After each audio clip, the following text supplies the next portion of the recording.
Baik, Assalamualaikum dan selamat datang. Kemelut yang melanda Perikatan Nasional mutakhir ni, aku tengok macam tu lah nasib PAS. Kesian dekat PAS. Kan, aku tengok juga rumor-rumor yang mengatakan jangan letak ego, kita jangan cakap parti siapa lebih baik parti siapa. Betul.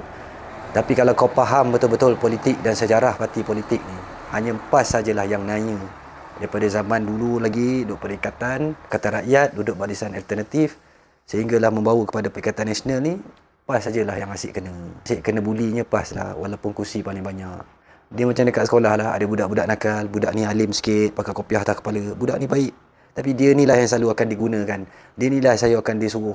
Asal cikgu suruh je, yang budak jahat, budak nakal ni akan suruh tolong. Kau pergilah, kau baik, cikgu percaya kat kau, puji, macam tu lah. Yang PAS ni pula macam budak soleh tu lah, budak pakai kopiah tu. Lepas tu dia pun percayalah kawan-kawan dia ni betul-betul ikhlas dengan dia. Sedangkan dia ni kawan seikhlas mungkin dengan kawan-kawan dia ni. Rupanya dalam diam-diam ada niat nak membuli, niat nak khianat, niat macam-macam lah. Tapi dia orang takkan pernah mengaku salah. Macam itulah situasi yang ada pada hari ini. Sebab itulah bila dasar tu bukan dasar Islam, bila buat sesuatu gugusan, satu parti tu hanya sekadar kebangsaan, hanya sekadar untuk menghimpunkan masyarakat bukan Islam atas tujuan keharmonian, sekadar gitu-gitu je. Itu Demokrat, Republican pun dah buat sama je. Yang istimewanya PAS ni sebab dia pegang betul-betul dasar Al-Quran dengan Al-Sunnah tu, ijma' qiyas tu. Sebab itulah specialnya dan sebab itulah dia tahan walaupun dia solo ke, dia ada pakatan ke, dia duduk dalam berjemaah, dalam kumpulan gabungan ke, tak, dia sama je jalan dia. Dan harus diingat yang orang bukan Islam yang join perikatan ni pun bukan kerana bersatu. Jangan nak claim, dan PAS pun tak pernah claim pun. Ni sebab PAS ni bagus tak. Orang boleh terima dan orang boleh nilai. Aku dekat sini bukan nak menambah lagi, mengeruhkan lagi air yang telah pun keruh. Tapi aku ingin ingatkanlah kepada rakan-rakan dalam bersatu, rakan-rakan komponen Perikatan Nasional, kan, sedarlah diri. Apa waktu UMNO tu dulu, dia menggunakan seluruh jentera PAS ni dan tengok hasil ni. Dan PAS tak berbangga pun dengan apa yang ada. Cuma PAS akan ulang balik dalam ceramah dia apabila orang tak mengenang budi. Barulah diangkat balik cerita tu. Takut orang lupa akan jasa PAS. Tapi nak dengar PAS sendiri puji diri sendiri ni tak ada lah. Kepada Abah, kami ni sangat menghormati Abah. Kami dalam PAS ni sangat menghormati Abah. Bila Abah dah jadi PM dulu waktu COVID, kami semua tenang di bawah pentadbiran Abah.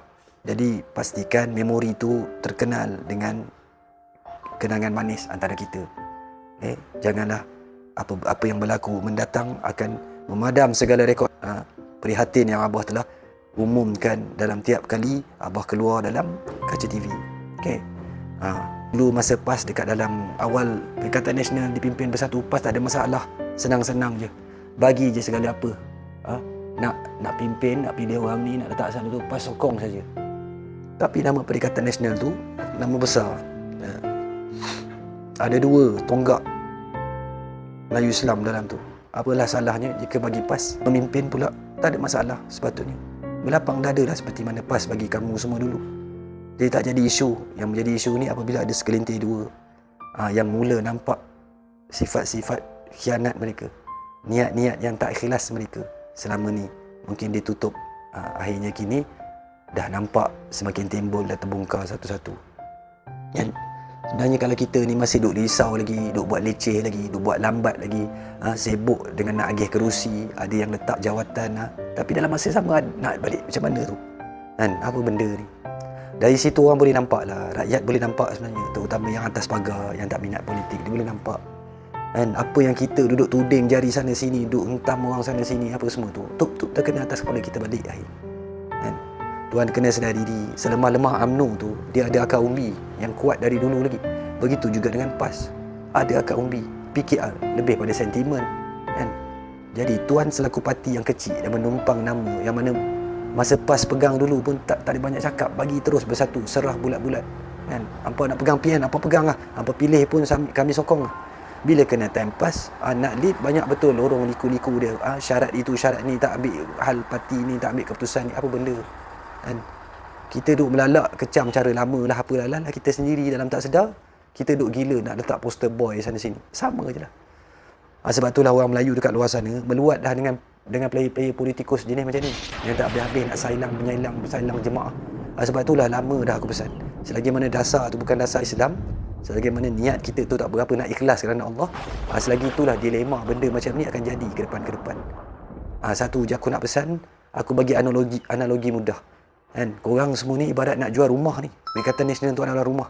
Bagi orang yang tak ada rumah ataupun rumah yang dah terbakar dekat luar sana. Lepas tu korang edar flyers. Dalam flyers yang hampa edar tu, bagi untuk kefahaman pembeli tu, apa tulis apa? Berikut adalah 10 keburukan untuk membeli rumah kami ni. Kami nak jual ni. Jadi korang rasa ada orang nak beli tak? Begitulah polemik yang duk gila nak jadi pengurusi, gila nak kuasa tak habis-habis. Orang-orang Melayu sekarang ni tak minta banyak dah, melainkan yang ikhlas berjuang sebenar-benar nak selesai segala isu rakyat dekat bawah sana.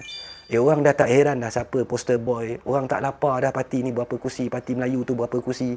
Orang tak heran dah dia nak bagi berapa sen. Sebab orang tahu kehidupan akan datang ni. Orang yang nak akan lalui atas jalan ni. Kan? Dalam kepala dia orang mana satu ni, kumpulan mana sebenarnya, pakatan mana ni yang betul-betul nak berjuang kerana rakyat ni, itu je. Kan? Dia orang ni tak nak ambil tahu dah hal-hal lain ni. Yang mana tak minat politik ni. Melainkan orang yang dalam politik ni lah, dengan orang-orang yang suka dan minat komen pasal politik je yang ambil tahu betul-betul tiap-tiap hari. Dia orang tak, majoriti tak. Kan? Majoriti rakyat tak nak ambil tahu apa-apa pun. Yang penting on the ground. Sebab dekat situ semua jawapan di atas. Yang dekat atas tu semuanya teori. Siapa saja memimpin, on the ground tu bukti. No? Fikir elok. Parti-parti kawan dalam PN. Fikir elok.